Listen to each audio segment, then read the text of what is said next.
हो हो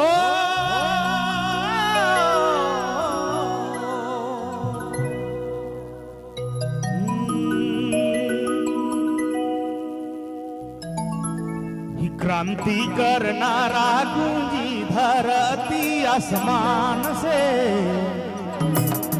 दिया सवाल पूछी अंधियर तूफान से। जब शहीद विलियम लोगन कर इस जन्म धरती में एक कार्यक्रम है तो क्रांति गीत होए के चाहिए, इसलिए हम ही गीत सुनाए लागल ही क्रांति करनारा गूंजी धरती आसमान से, दिया सवाल पूछी अंधियर तूफान से। मनीष बरवा और अनुराग भाई ये मर्दानी झूमर कर मास्टर मन है, ये मन साथ दे वही गीत में।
अंधियर तूफान से, अंधियर तूफान से, क्रांति कर बाजी डंका धरती आसमान से, दिया सवाल पूछी अंधियर तूफान।